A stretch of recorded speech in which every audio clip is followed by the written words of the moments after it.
नमस्कार साथियों, मैं डॉक्टर हितेश चौधरी और आप सभी का स्वागत है मेरे यूट्यूब मंच पर।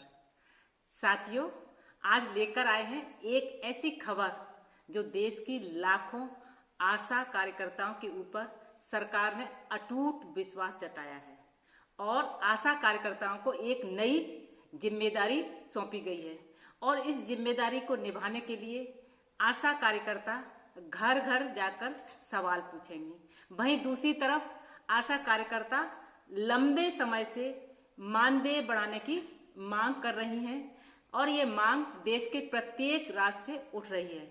तो साथियों, इसी को लेकर आज की वीडियो में डिस्कस करने वाले हैं आप सभी के साथ कि एक तरफ आशा कार्यकर्ता पर भरोसा जताते हुए सरकार नई जिम्मेदारी दे रही है, वहीं दूसरी तरफ आशा कार्यकर्ता मानदेय बढ़ाने को लेकर प्रदर्शन कर रही हैं, भूख हड़ताल पर बैठी हैं। इस चर्चा को आगे बढ़ाएं उससे पहले एक छोटी सी रिक्वेस्ट है हमेशा की तरह आप सभी से कि चैनल को अगर अभी तक सब्सक्राइब नहीं किया है तो प्लीज आप लोग चैनल को सब्सक्राइब करें, बेल आइकॉन दबाएं जिससे कि सभी इंपॉर्टेंट वीडियो आप तक पहुंचती रहे। वीडियो को लाइक करें, शेयर करें जिससे कि अन्य साथी भी इस खबर से अपडेट रहें। तो साथियों, शुरू करते हैं अपने इसी बात को लेकर डिस्कस करते हैं आप सभी के साथ। बताते चलें कि पिछले 2 दशकों से अधिक समय से मान्यता प्राप्त सामाजिक स्वास्थ्य कार्यकर्ता यानी कि आशा कार्यकर्ता भारत की सार्वजनिक स्वास्थ्य प्रणाली की रीढ़ बनी हुई हैं और इस बात की पुष्टि केंद्रीय मंत्री जेपी नड्डा जी ने भी अपने वक्तव्य में कहा था। जमीनी स्तर पर आवश्यक स्वास्थ्य सेवाएं प्रदान करने का काम पर जाने के बाद सरकार और ग्रामीण समुदायों के बीच महत्वपूर्ण कड़ी के रूप में काम करते हैं और यह सुनिश्चित करते हुए कि सबसे हाशिए पर रहने वाली आबादी को बुनियादी स्वास्थ्य सेवा तक पहुंच मिले।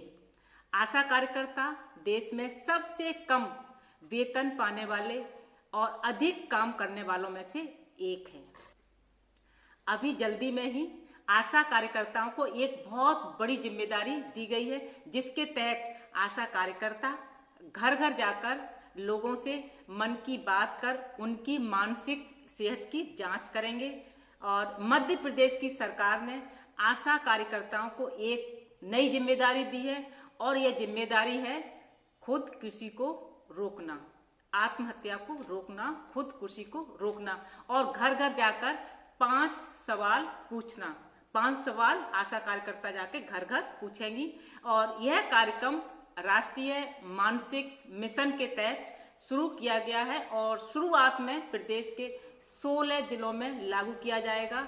मध्य प्रदेश के खुदकुशी के मामले में 16 जिले हाई रिस्क जोन में शामिल हैं और जिले हैं भोपाल, रायसेना, धार, खंडवा, इंदौर, ग्वालियर, गुना, जबलपुर, कटनी, उज्जैन, रतलाम, नीमच, सागर, छतरपुर और श्योरपुर ये जिले हैं। अब सवाल आता है कि आशा कार्यकर्ताओं को क्यों चुना गया, तो इसके बारे में NHM के mental health joint director doctor Sharad Tiwari बताते हैं कि आशा कार्यकर्ताओं का एक बड़ा नेटवर्क स्वास्थ्य विभाग के पास मौजूद है और यह लोगों से सीधे कनेक्ट रहती हैं। उन्हें पता रहता है किस घर में क्या स्थिति है और आशा कार्यकर्ता अपना काम पूरी निष्ठा के साथ करती हैं। आशा कार्यकर्ताओं के साथ टीकाकरण कर्मचारी भी जुड़े होते हैं। यह घर घर जाकर लोगों के मानसिक स्वास्थ्य की पहचान करेंगे।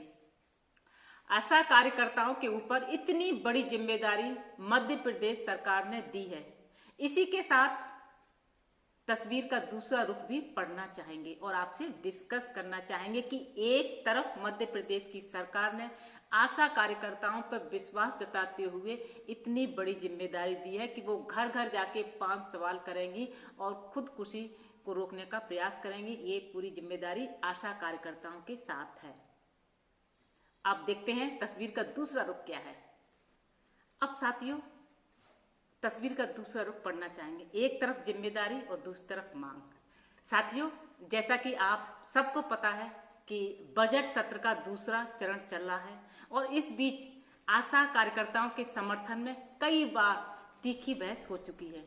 NK. Premachandran, advocate Francis George, Venugopal, Chandrashekhar Azad सभी ने सदन में आशा कार्यकर्ताओं के मानदेय बढ़ाने के लिए सरकार से कहा और प्रश्नकाल के दौरान इसके जवाब में केंद्रीय मंत्री जेपी नड्डा ने भी कहा कि आशा कार्यकर्ता के मानदेय के बारे में आगे बढ़ाने के बारे में विचार करेंगे, यानी कि बात करेंगे। तो इस तरह से आशा कार्यकर्ताओं के समर्थन में तमाम लोगों ने उनके मानदेय बढ़ाने की बात कही और सदन में तो कई बार तीखी बहस भी हो गई, गर्मा गर्मी भी होगी, हंगामा भी हुआ कि आशा कार्यकर्ता पूरी निष्ठा के साथ काम करती हैं तो उनका मानदेय बढ़ना लाजमी है। लेकिन लगातार खबरें आ रही हैं कि केरल की स्वास्थ्य मंत्री जब जेपी नड्डा जी से बात नहीं हो पाई, बैठक के लिए समय नहीं मिल पाया, उन्होंने कहा अभी हम व्यस्त हैं, तो उसके बाद आशा कार्यकर्ता अपने मानदेय की मांग को लेकर सामूहिक हड़ताल पर बैठ गईं और लगभग 42 दिन से हड़ताल पर बैठी हुई हैं। इसी तरह से आशा कार्यकर्ता देश के विभिन्न राज्यों में अपने मानदेय को बढ़ाने को लेकर लगातार प्रदर्शन कर रहे हैं कि उनका मानदेय बढ़ना चाहिए। आशा कार्यकर्ताओं ने रोहतक में भी सिविल सर्जन कार्यालय पर प्रदर्शन किया और उन्होंने मांग की कि उनका वेतन बढ़े, मानदेय बढ़े। कार्यकर्ता इतने मेहनत से काम करते हैं और लेकिन वेतन सरकार की तरफ से बहुत कम मिल रहा है। हिसार में भी आशा वर्कर धरना प्रदर्शन कर रही हैं और अपनी मांग को लेकर लगातार अपनी आवाज बुलंद कर रही हैं। आशा वर्कर्स का कहना है कि सरकार उनके कार्य को महत्वपूर्ण तो मानती है साथियों, लेकिन उनके हक और सुविधाओं की अनदेखी कर रही है। उत्तर प्रदेश के फरीदाबाद में भी आशा वर्कर्स ने प्रदर्शन किया अपनी 12 सूत्री मांगों को लेकर।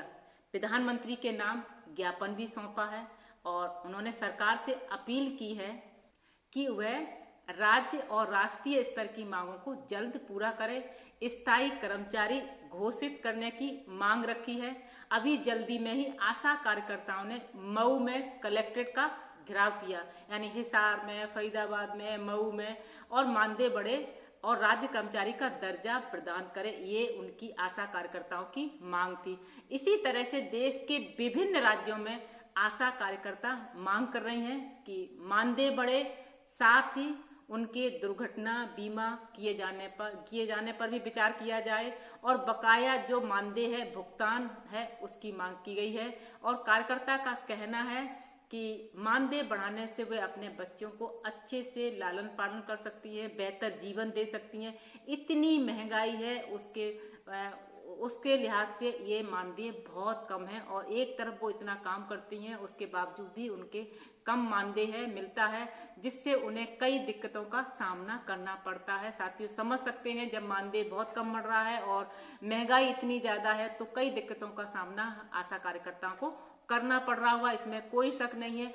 एक तरफ सरकार उनके कार्यों पर अटूट विश्वास जताती है साथियों, तो वहीं दूसरी तरफ उनके मानदेय को बढ़ाने पर जरा भी विचार नहीं किया जा रहा है। ये वेदना देश के प्रत्येक राज्य की आशा कार्यकर्ताओं का है कि सरकार उन्हें विश्वास उनको ये तो समझ रही है सरकार की आशा कार्यकर्ताएं बहुत मेहनत से काम करती हैं और जो भी काम दिया जाए वो पूरी निष्ठा से काम करती हैं। वहीं दूसरी तरफ अगर उनके मानदेय बढ़ाने को चर्चा की जाए तो सरकार की तरफ से कहीं कुछ चुप्पी साध ली जाती है और लगातार उनके समर्थन में सदन में चर्चा हो रही है।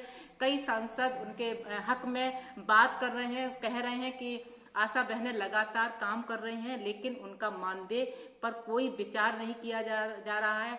केरला की स्वास्थ्य मंत्री वीना जॉर्ज ने भी मिलने का समय मांगा केंद्रीय मंत्री जेपी नड्डा जी से, तो जब वो समय नहीं मिल पाया और व्यस्त होने का एक बात कही गई कि व्यस्त है इसकी वजह से आगे बैठक करेंगे, लेकिन उसके जैसे ही ये बात पता चली आशा बहनों को कि बात नहीं हो पाई तो वो भूख हड़ताल पे बैठ गई हैं केरला की आशा कार्यकर्ता और लगभग 42 दिन होने को आए हैं, ऐसा मीडिया में प्रकाशित है। तो इस तरह से केरला में, हिसार में, उत्तर प्रदेश में, बिहार में, गुजरात में, सब जगह आशा कार्यकर्ता अपने मानदेय को लेकर लगातार मांग कर रही हैं। तो जब इतना अच्छा काम कर रही हैं तो उनके मानदेय को विचार करना चाहिए सरकार को। हम अपनी सभी आशा कार्यकर्ता बहनों की तरफ से सरकार से गुजारिश करते हैं कि उनके कार्यों को जब आप इतना महत्वपूर्ण मानते हैं तो उनके मानदेय के ऊपर विचार जल्दी किया जाए, जिससे कि उनके कार्य प्रभावित ना हो। जब धरना प्रदर्शन करते हैं, हंगामा करते हैं, ज्ञापन देते हैं और भूख हड़ताल पर बैठते हैं तो निसंदेह काम भी प्रभावित होता है। तो ये काम ज्यादा दिनों तक प्रभावित ना हो, इसके लिए सरकार जल्दी से इसे विचार कर ले और उसके बहनों का मानदेय बढ़ाए। और हम देखते हैं जब हम वीडियो शेयर करते हैं, अपनी बात रखते हैं, तो आशा बहनें जब जो कमेंट करती हैं आशा कार्यकर्ता, तो वास्तव में दिल दुखता है, वेदना हमें भी होती है कि जब वो लिखते हैं कि मैडम कई महीनों से हमें वेतन नहीं मिल रहा है और इतनी कम मात्रा में वेतन मिल रहा है और सब राज्यों में अलग अलग मानदेय है, कहीं मतलब सब ज्यादातर कमी है हर जगह। तो इतने कम मानदेय में सरकार हमारे बारे में बिल्कुल नहीं सोच रही है। कई बार तो कई लोगों ने आत्महत्या तक की हैं और कई लोगों ने नौकरी छोड़ भी दी है जब उनके परिवार का पालन पोषण नहीं हो रहा है। तो इस तरह से आशा कार्यकर्ताओं का जो वेदना है, जो दुख है, जो कष्ट है, वो हमें समझना होगा, सरकार को समझना होगा, जिससे कि उनका मानदेय बढ़ सके। तो साथियों, हमारी सभी आशा कार्यकर्ताओं से मेरा अनुरोध है, अगर वीडियो को पसंद आया तो अपने स्टेट का, अपने जनपद का नाम लिख के कमेंट करिएगा और बताइएगा कि आपके साथ क्या दिक्कतें हैं, कहाँ मानदेय मिला कि नहीं मिला, और ये वीडियो कैसा लगा आपको। क्योंकि मेरे मन में आया कि एक तरफ तो सरकार आशा बहनों को उनके कार्यों पर विश्वास जताते हुए नई जिम्मेदारी दे रही है और दूसरी तरफ उनका मानदेय बढ़ाने पर जरा भी गौर नहीं किया जा रहा। इसलिए मैंने ये वीडियो बनाया है अपनी आशा कार्यकर्ताओं तक अपनी आवाज पहुंचाने के लिए। और सबसे अनुरोध करेंगे कि वीडियो को शेयर करें और चैनल को सब्सक्राइब जरूर करें और कमेंट जरूर करें इस वीडियो में कि आप किस स्टेट से हैं और किस जनपद से हैं और क्या समस्या है, क्या आपको अभी मानदेय रुका हुआ है और कितना मिल रहा है, ये सारा वीडियो कैसा लगा इसको जरूर कमेंट करके बताएं। आपके कमेंट हमें प्रोत्साहन करते हैं और ज्यादा से ज्यादा इंपॉर्टेंट चीजें पर वीडियो बनाने का हमें और ज्यादा जज्बा पैदा होता है। तो इसी तरह से आप जुड़े रहिएगा, चैनल को सब्सक्राइब कीजिए। नए मुद्दे के साथ फिर आपके बीच में आते हैं, तब तक जय हिंद, जय भारत।